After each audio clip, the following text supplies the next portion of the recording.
So our starting point is the political philosophy of liberalism, but I need to quickly clarify that I'm using the word as a term of art, the way political philosophers and political theorists do. So liberalism does not refer just to the left wing of the Democratic Party, which we saw in action just last night. Rather, its reference is the political ideology that develops over the 17th to 19th centuries in Western Europe in opposition to the doctrines of monarchical absolutism, natural social estates, ascriptive social hierarchy, and inherited status. Liberalism becomes the philosophy of the new social order, indeed of modernity itself.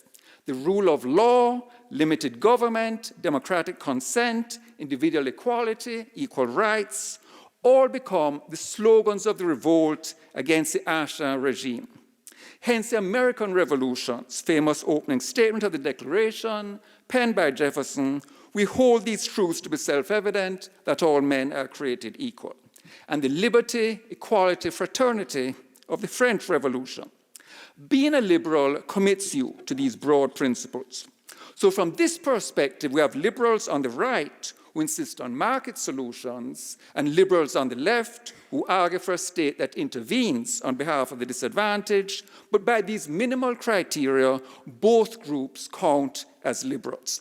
Hence, conservatives' characterization of themselves sometimes as classical liberals. So we're the real liberals, you guys have usurped the title, you're really socialists.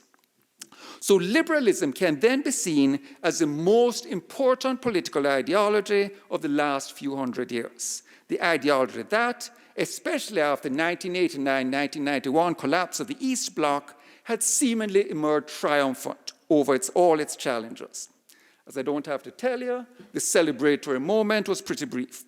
We're now in a period when liberalism is under assault by right-wing populism and authoritarian ethno-nationalism, and there are no guarantees who will be the eventual victor.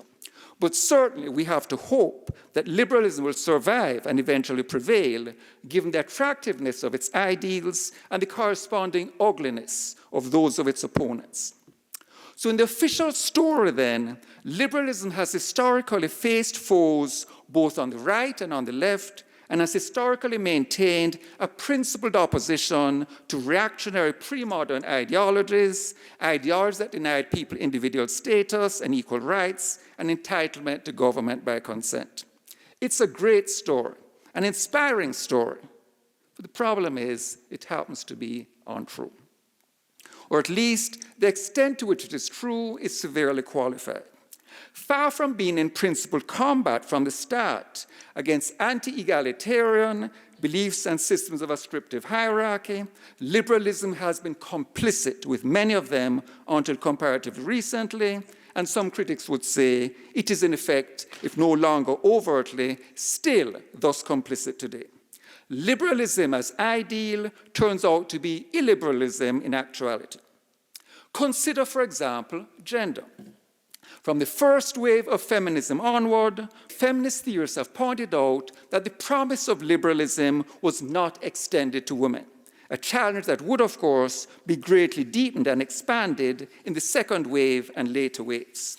Denied equal rights, unable to own property or run for political office or even vote, their legal identities subsumed into their husbands under the doctrine of coverture, women are clearly not ranked among the free and equal individuals liberated by this new political philosophy of government by consent. Rather, their status seems to be a kind of gender estate analogous to those subordinated in the feudal hierarchy. But women of all races constitute half the population to begin with. This is not a minor exclusion, but a huge one. Then think of race.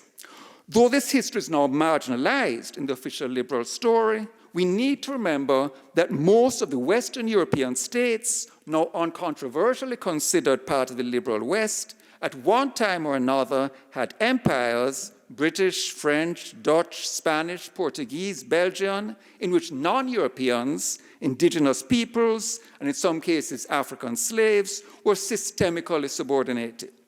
Together, these Western countries ruled undemocratically over the vast majority of humanity. Indeed, this global racial inequality was so firmly entrenched as a norm, so taken for granted. I've given this historical episode at numerous talks I've given. I sometimes ask the audience, how many of you have heard of this? And usually it's very few hands that go up.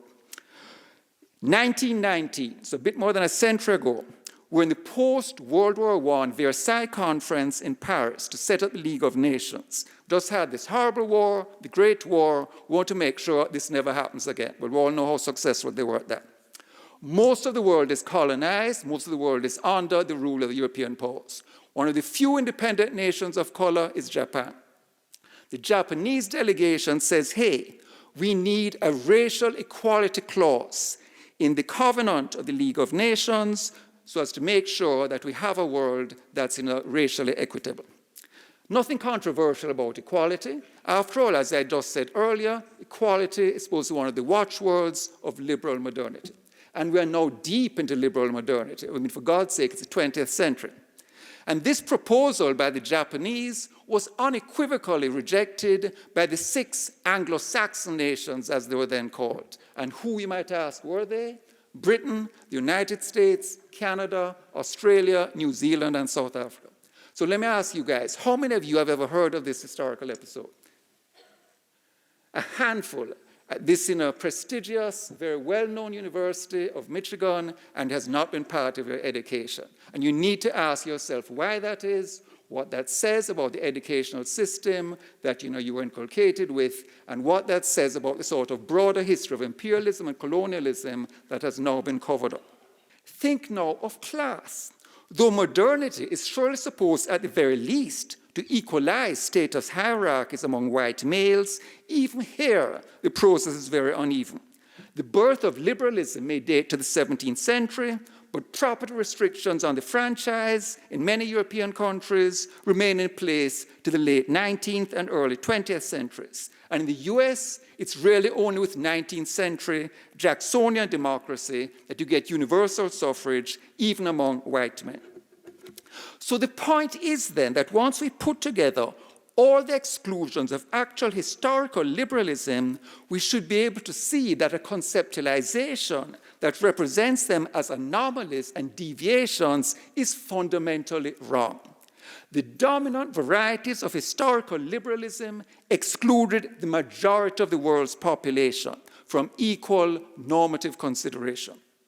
But if exclusion is modal, if propertied white males are the major beneficiaries of modernity's liberalization, then how can the conventional narrative of a clear transition from the world of hierarchical estates to a world of equal individuals be sustained?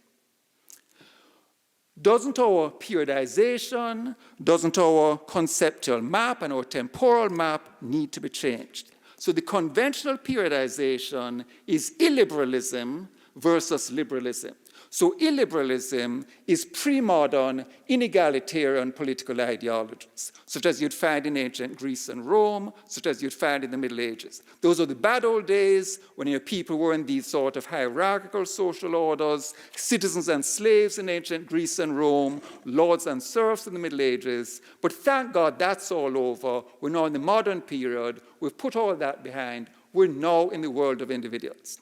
So that's a just so story. That's a fairest story that you tell your kids, or alas, perhaps that you tell your students. Maybe you guys, some of you guys right here in this room have heard this story. So the bottom diagram, the revisionist periodization, gives you the more accurate story. So in that story, we should sort of see it as illiberalism part 1, and then illiberalism part 2. And illiberalism part 2 is, for some reason, known as liberalism. So in illiberalism part 1, we have the hierarchies I mentioned, and also gender hierarchies, which at least until recently were not part of the story. But as feminists have pointed out, you can see women as constituting a kind of subordinate gender estate. So citizens and slaves in ancient Greece and Rome, and men and women, medieval period, lords and serfs, and again men and women, and then in the modern period, lo and behold, we continue to have these hierarchies, men and women still, it's a sort of enduring constant. There's also the property and non-property insofar as the restriction on the franchise and stuff like that, and we have the new category of whites over people of color. So by the conventional dating, you don't have race in the pre-modern period. It's only in modernity that race comes into existence. So the point is then that with this reconceptualization, we would re-theorize liberalism to emphasize its continuity with the past rather than its putative, sharp break from it. And we would then start to look at liberalism very differently with, shall we say, a far more suspicious and critical eye. So rather than automatically presuming that liberalism is going to be adequate to dealing with a particular social problem facing us, we would begin by asking ourselves the question, if liberalism has been illiberalism along so many crucial axes of social subordination, how has this pernicious shaping by group domination affected its crucial concepts, norms, frameworks, and assumptions? What silences, what opacities, what inadequacies might we expect to find in liberalism given this history? Indeed, isn't it likely to be the case that where class, gender, and race are involved, the inclusion of groups previously formally excluded is going to be merely nominal unless the deep structuring of liberalism as a theory by its previous history is acknowledged and expressly addressed? So one can readily appreciate then why, given this history, some radical political thinkers have given up on liberalism together, and has also given up on people like Charles Mills, who still insists that liberalism can be retrieved. So now there's a bunch of folks who cross the street when they see me coming. What can I say, guys? I hope you won't join their company, because I'm going to sort of defend here a radical liberalism.